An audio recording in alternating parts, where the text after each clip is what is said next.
आनंद आहे की इतकं प्रचंड बहुमत मिळून सुद्धा मुख्यमंत्री ठरवायला आणि सरकार स्थापन करायला 8-8, 10-10 दिवस लागतात. बहुमत असताना सुद्धा इतकं बहुमत आहे. मग भाजपकडे आहे, त्यांच्या मित्र पक्षांकडे आहे, पण मुख्यमंत्री ठरवण्यासाठी त्यांना बैठकावर बैठका घ्याव्या लागतात.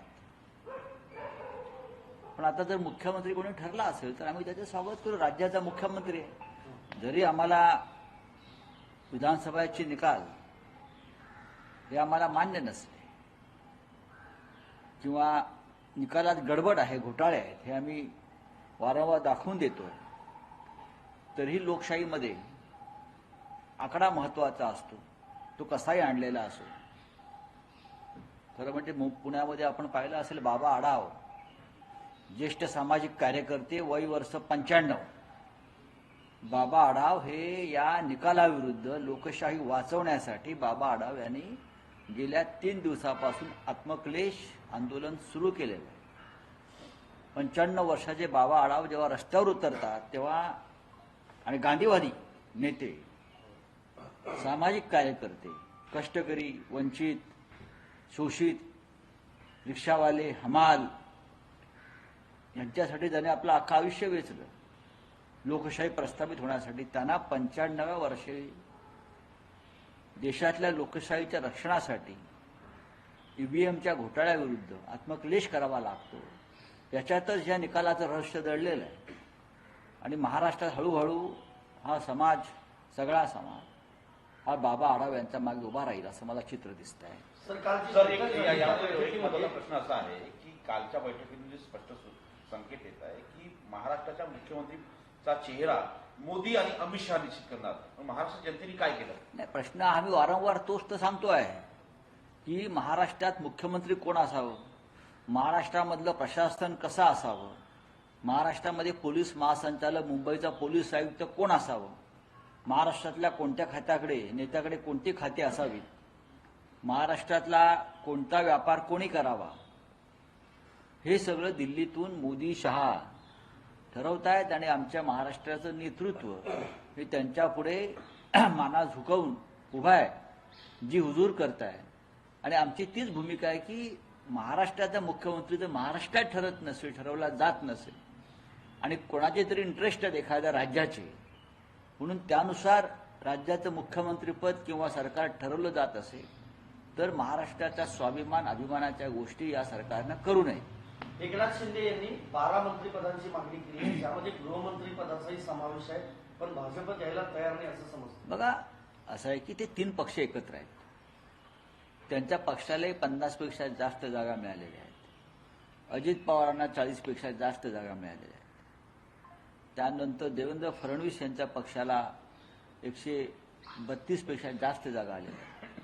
त्याच्यामुळे पदांचं वाटप कसं करावं हा त्यांचा अंतर्गत प्रश्न आहे. सगळ्यांनाच गृह खातं हवं. आता एकनाथ शिंदे जे आहेत हे संरक्षण मंत्री पण मागू शकतात, काही मागू शकतो. माणसं चर्चेमध्ये काही मागू शकतात ना. राष्ट्रपतीपद मागू शकतात, आम्हाला राष्ट्रपतीपद पाहिजे, आम्हाला उपराष्ट्रपतीपद पाहिजे. यांचं काय तुम्ही फार मनावर घेऊ नका. शेवटी दिल्लीने डोळे वटारले की त्यांना गप्प बसावं लागेल. मग अजितदादा असतील किंवा एकनाथ शिंदे असतील, हे स्वाभिमानी, त्यांचा स्वाभिमान जो आहे, महाराष्ट्राचा अभिमान आहे, तो राहिलेला नाही. हे शरणागत आहेत आणि त्याच्यामुळे त्यांना जे हवं आहे ते मागतील. नाही मिळालं तरी सरकारमध्ये पडून राहतील. त्यांना 2 ऑफर आहेत, केंद्रातलं मंत्रीपद आणि राज्यातलं उपमुख्यमंत्रीपद. त्यांना जे हवं आहे ते त्यांना कधीच मिळणार नाही. आता भारतीय जनता पक्षाचं जे काम होतं यांच्याकडनं करून घ्यायचं ते संपलेलं आहे. त्यांनी महाराष्ट्र कमजोर केला. त्यांनी शिवसेना आणि राष्ट्रवादी काँग्रेससारखे पक्ष तोडण्यास यांच्याकडून मदत घेतली, त्यांचा वापर केला. आता त्यांचं कार्य संपलेलं आहे. भविष्यामध्ये ह्या दोघांचे पक्ष फोडले आणि भारतीय जनता पक्षानं आपलं बहुमत स्थापन केलं तरी कोणाला आश्चर्य वाटणार नाही. सर, नाना पटोले म्हणतात की सायंकाळच्या वेळेस जसे साधारणतः 5 पर्यंत 58.22%. बघा, ह्याच्यावरती आम्ही वारंवार बोललेलो आहोत. हा विषय नवीन नाही. हा विषय वारंवार आम्ही बोललेलो आहोत, चर्चा केलेली आहे, निवडणूक आयोगाच्या निदर्शनास आणलेलं आहे. म्हणून तर मी तर म्हणतो ना, बाबा आढाव बाबा आढाव यांच्यासारखा ज्येष्ठ सामाजिक कार्यकर्ता, या वयामध्ये वयाच्या 100कडे झुकलेला हा गांधीवादी नेता कार्यकर्ता, या सगळ्या ईव्हीएमच्या घोटाळ्यावर लोकशाही वाचवण्यासाठी आज आत्मक्लेश आंदोलन करतोय रस्त्यावरती येऊन. महाराष्ट्राच्या जनतेनं याची जाणीव ठेवली पाहिजे. भले अण्णा हजारे झोपले असतील, भले अण्णा हजारे झोपले असतील किंवा अन्य सगळे लोक एरवी क्रांतीच्या मशाली पेटवतात त्या झोपले असतील, पण लोकशाहीची मशाल विझू नये म्हणून बाबा आढाव यांच्यासारखा नेता रस्त्यावर उतरला. आम्ही त्यांची जाणीव ठेवतो. भाजपचा वरिष्ठ नेताच हा मुख्यमंत्री व्हावा असा सल्ला संघाने पंतप्रधान मोदींना दिला. मला त्याच्याविषयी माहीत नाही. ज्या गोष्टी माझ्याकडे माहीत नाही, हे सगळे अंतर्गत सल्ले असतात. आता अंतर्गत सल्ल्यावर तर आपण कसं काय बोलणार? खाद्यपालक होते, मुख्यमंत्री हे उपमुख्यमंत्री होणार आहेत आणि उपमुख्यमंत्री हे मुख्यमंत्री होणार आहेत राज्यात. बघा, शेवटी सत्ता आहे, सत्ता कोणी सोडत नाही. आणि मग in the interest of state, महाराष्ट्राच्या हितासाठी आम्ही मुख्यमंत्री पदावरून खाली घसरून उपमुख्यमंत्रीपद स्वीकारलं, जसं देवेंद्रजींनी स्वीकारलं होतं.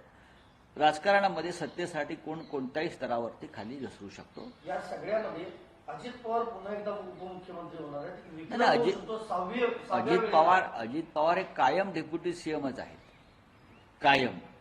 ते भावी वगैरे किंवा माजी वगैरे नसतात, ते सदैव उपमुख्यमंत्री.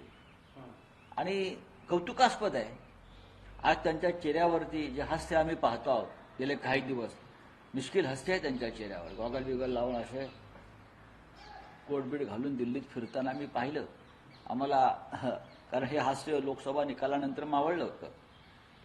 पण त्यांनी ईव्हीएमची पूजा केली पाहिजे. सगळ्यांनी रोज आपल्या देवाऱ्यामध्ये ईव्हीएम ठेवलं पाहिजे आणि पूजा केली पाहिजे. ईव्हीएमची पूजा केली पाहिजे, ईव्हीएमची मंदिरं बांधली पाहिजेत महाराष्ट्रामध्ये. या सगळ्यांनी एका बाजूला ईव्हीएम, एका बाजूला मोदी शहा अशी मंदिरं यांना बांधण्याची गरज आहे. यांच्या चेहऱ्यावरचं हास्य कायम राहील. पण परत सांगतो, ईव्हीएमचा घोटाळा यापेक्षा भयंकर लवकरच उघड होईल. बाबा आढावांचं आंदोलन ही एक सुरुवात आहे. स्मितास्त्राचा तुम्ही उल्लेख केला. काल एक फोटो सोशल मीडियावर आला, ज्या फोटोमध्ये एकनाथ शिंदे यांच्या चेहऱ्यावर स्पष्टपणे नाराजी दिसत होती आणि देवेंद्र फडणवीस यांच्या चेहऱ्यावर मात्र स्मितास्त्र होतं, दादांच्या देखील होतं. बघा, उगवता सूर्य आणि मावळता सूर्य थोडा तरी फरक असतोच.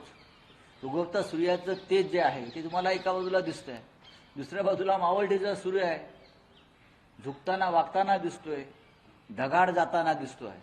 राजकारण आहे, राजकारणामध्ये काय होईल सांगता येत नाही. चंचल असतं राजकारण फार. बोलिए, हिंदी में है कुछ बताइए. तो यही कल मीटिंग थी और उसमें एकनाथ शिंदे का कहना है कि अभी एक और महाराष्ट्र में मीटिंग करेंगे बीजेपी का, उसके बाद डिसाइड कीजिएगा. क्या कहेंगे? बात ऐसी है कि महाराष्ट्र की सभी बातें दिल्ली में डिसाइड होगी. जो महाराष्ट्र का स्वाभिमान अभिमान की बात हमेशा करते थे वो अब नहीं रही है. अब एकनाथ शिंदे जी को या अजित पवार जी को बार बार दिल्ली में ही आना पड़ेगा अपनी बात रखने के लिए. चाहे उनकी एक अलग पार्टी अलग गुट बना है, लेकिन उनका हाईकमांड दिल्ली में है. मोदी और शाह जी उनका हाईकमांड है. जो वो कहेंगे वो मानना पड़ेगा, चाहे उनकी डिमांड उनकी मांगे कुछ भी हो. लेकिन उनको महाराष्ट्र में जो बात चाहिए उसके लिए दिल्ली की उनको मंजूरी लगेगी.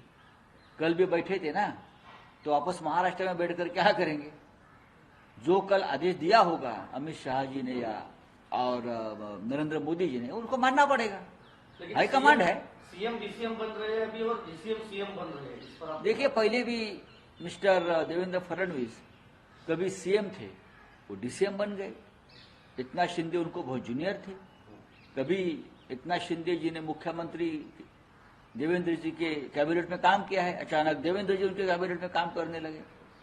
अब जिस प्रकार की राजनीति महाराष्ट्र में चल रही है उसमें कोई स्वाभिमान नाम की चीज अब बाकी नहीं है, बची अजित नहीं. पवार वापस डीसीएम बन रहे हैं. वो तो सदैव डीसीएम है, वो सदैव डीसीएम है, सदैव डीसीएम रहेंगे. आजकल देखता हूं उनके चेहरे पर बहुत हंसी है. दिल्ली में कल घूम रहे थे गॉगल विगल कोट सूट पहन के. उनके चेहरे की रौनक वापस आ गई है जो लोकसभा चुनाव में खत्म हो गई थी. ये ईवीएम की कमाल है. अब बारामती हो या ठाना हो, विदर्भ हो, ईवीएम का मंदिर बनाना चाहिए लोगों ने.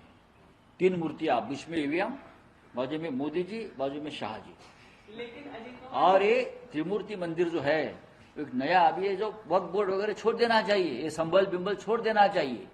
एक नया कानून पारित होना चाहिए कि ईवीएम का मंदिर बनाओ जगह जगह पे। लेकिन ईवीएम को लेकर अजीत कुमार बोले कि जब लोकसभा में एनडीए जीती तो ईवीएम सही था, हमारे नहीं, उस वक्त भी हमने कहा था बैलेट पेपर पर चुनाव होने चाहिए।